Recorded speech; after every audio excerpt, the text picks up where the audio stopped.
can't make me stop now. I've been thinking of this since last week. Mario! Take care of yourself and our child, and I'm taking care of myself. Don't wait up for me. Mario! Mario! Mario!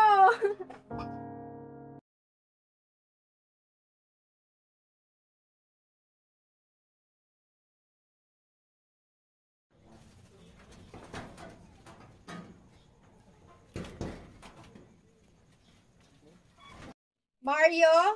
Mario? Is that you?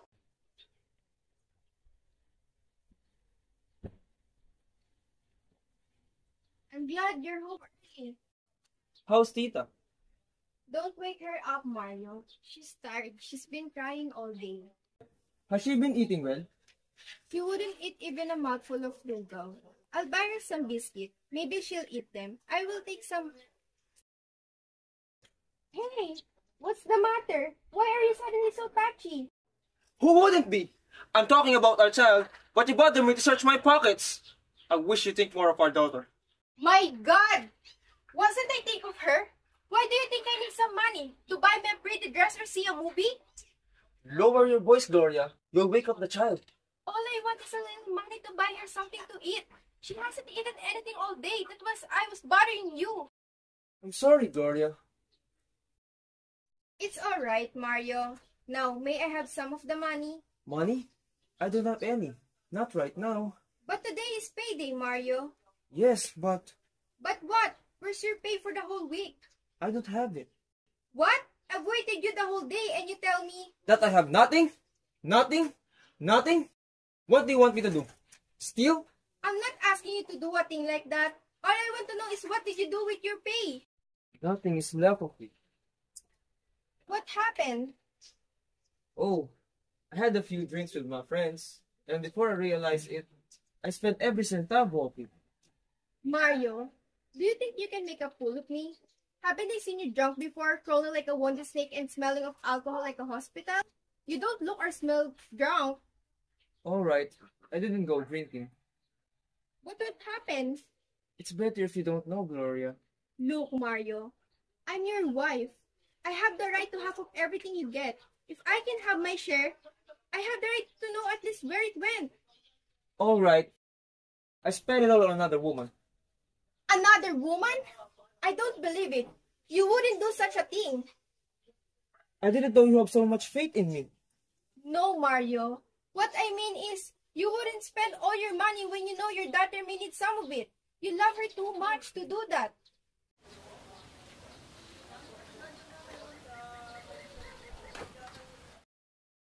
Mario, Nothing, Gloria. Nothing. I know if something is wrong, Mario. I can feel it. Tell me what it is. Gloria, I've lost my job. Oh no!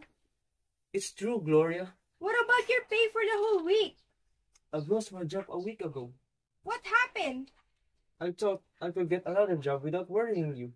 Did you think you could get another job so quickly? It took you 5 months to get that one.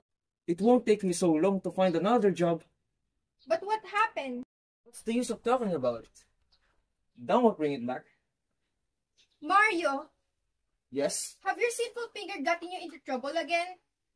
Now, Gloria, don't accuse me as they did. What did they accuse you of? Just what you meant to say? Pilfering? As they call it?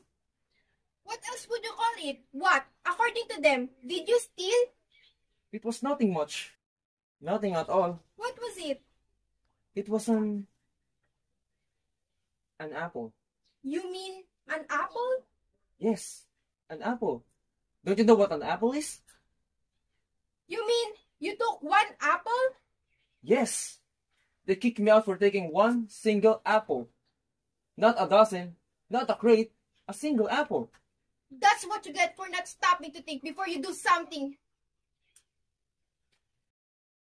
Could I have guessed that they would do that for one apple when there were millions of them? We're taking them to the warehouse.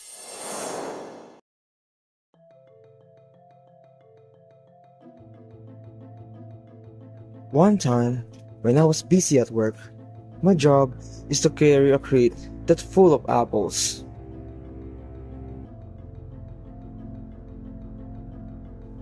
The crate is broken. There's one apple that fell from the broken crate. I pick it up and to put it into my pocket. While there is no one watching, I remember that Tita likes or wants a red apple. That's the trouble with you. When you think of your own stomach, you think of nothing else. I was not thinking of myself. Who were you think of? Me? Did I ever ask you to bring home apples? I'm not as crazy as that. I was thinking of our daughter. Tita? Why? Did she ever ask for apples? Yes, she did. Do you remember when I took her for a walk? On our way home, we passed a grocery store that sold delicious apples at 70 centavos each. She wanted one, but I could not buy it for her. I did not have 70 centavos. I felt terrible. I bought her one of those green apples sold on a sidewalk, but she threw it away, and she said those were not real apples. Then she cried. So when I saw that apple roll out of a broken plate, I thought that Tita would love to have it.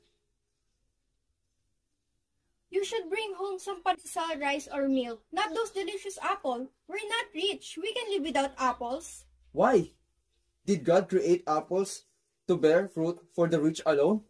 Didn't they create the whole world for everyone? That's what I tried to bring the apple home, for Tita. When we brought her into this world, we promised her everything. She has the right to have everything in life. So, for just an apple, you lose your job you need so much? I wouldn't mind losing 1,000 jobs for an apple for my daughter. Where's the apple you bought so much? Is it here? No, it isn't here. They kept it as an evidence. You lost your job trying to steal an apple and you also lose the apple. Stealing an apple? That's too small a word to kick a poor man out of work. You should ask them for a second chance, Mario. They won't do that. Why not? Can't you see? They're waiting for me to slip up so they can kick me out of the job. So they can bring their own men. You should complain. Suppose I do. What would they do? They would dig up my police record. That was a long time ago. Why would they dig that up? They would do anything just to keep me out. But don't worry, I could find another job. It isn't hard to find a job nowadays. You know, I've been job hunting for a week now. And I can get a good job. There you go, lying again. Believe me, I'm not lying. You're always lying. I can tell when you're telling the truth. In fact, I see someone tonight who knows a company that needs a night watchman. Are you trying to make me feel better, Mario? No, Gloria. Honest? Honest. I knew God wouldn't let us down. I prayed to Him tonight and asked Him to let you have that job. But Mario, would it mean that you have to stay out all night? That will be alright. I can sleep during the day. What I mean is, it will be different when you aren't by my side at night. Why don't you go see this man right now? Do you think it's a wise to see him as early as 7? Yes, I think I'll do that. Here, Mario. Put this on and go. I'll stay here and wait for you. No, Gloria. You must not wait for me. I might back quite late. Alright, but I doubt if I sleep a wink at night. Mother was wrong about you, you know. Before we got married, she used to tell me, Gloria, you'll commit the greatest mistake of your life if you marry that good-for-nothing loafer. You can make him any straighter than you could crook wire with your bare hands.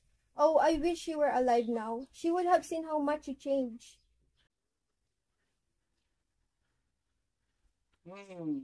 How romantic. Pablo, You're not glad to see me, are you? Say, is that the way to receive a friend who has come to visit? We don't care for your visit. You haven't changed a bit, Gloria. Not a bit. Neither have you. I can see. You're still the same woman who cursed me to hell, because I happen to be Mario's friend. Even long before you met him. Time has not made you any kinder to me. You still hate me, don't you? Yes, I will not stop hating you. Not until you stay away from us. Am I not staying away from you? Then why are you here? God, can I come to see you now and then to see if life has been kind to you? We were doing all right until you showed up. Your daughter. She was that high when I last saw her. How is she? She's all right. Oh, I thought she had been very well. How did you know? Did you tell him? I? No. How could I? I haven't seen him in a long, long time. Until now, of course. What is she sick with? We don't know. Don't you think you should take her to a doctor? Here. I'll loan you a few pesos. It may help your daughter get well. We need it, alright, but no, thank you. Why don't you take it? Paying you back will only mean seeing your face again. Well, if you hate me so much, you don't have to pay me back. Take it as a gift. The more I should refuse it. Alright. If that's how you want it. Mario has stopped depending on you since the day I took him away from your bad influence. Didn't you realize yet that it was a terrible mistake, taking him away from me? I have no regrets. Oh, how about Mario? He has no regrets either. He has none. How can you be so sure? When he and I were pals, we could go to first class, air-conditioned movie houses every other day. I'll bet all the money I have here now that he has not been to one since you liberated him from me. And that was almost 4 years ago. One cannot expect too much from honest money, and we don't. What is honest money? Does it look better than dishonest money? Does it buy more? And honestly, what is it? Dressing like that? Staying in this dungeon you call a house? Is that what you so beautifully call honesty? Pablo! See what happened to your daughter. That is what honesty has done to her. And how can honesty help her now? She's not sick and she needs no medicine. You know that. You know very well what she needs. Good food. She's undernourished, isn't she? Pablo! I know you have come to lead him back to your dishonest ways, but you can't. He won't listen to you now. We have got this far and we can go on living without your help. You call this living? This, Gloria, is what you call dying. Dying slowly, minute by minute. Pablo, stop. You should not come. I get tired of waiting for you. So you have been seeing each other again? I was afraid so. He came to the house yesterday. Pablo, don't. He said he would be back this noon, but he didn't show up. I came because I was afraid his conscience was bothering him.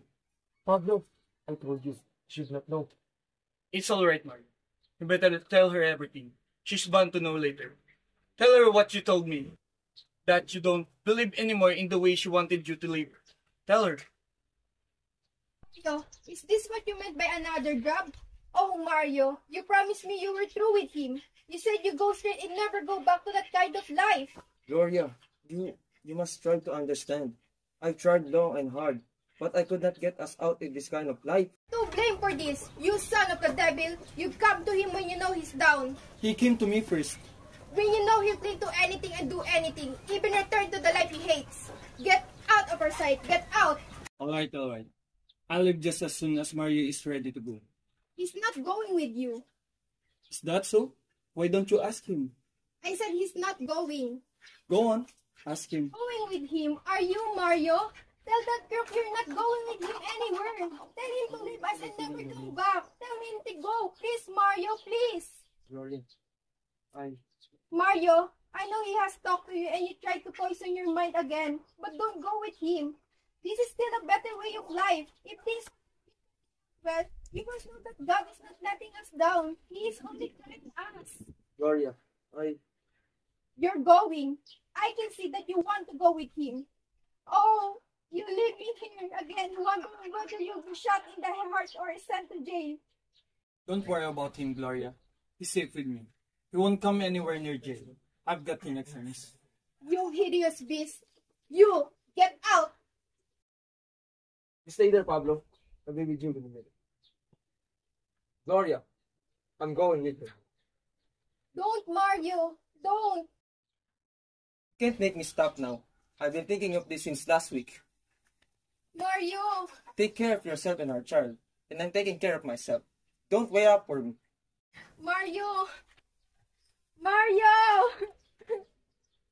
Mario.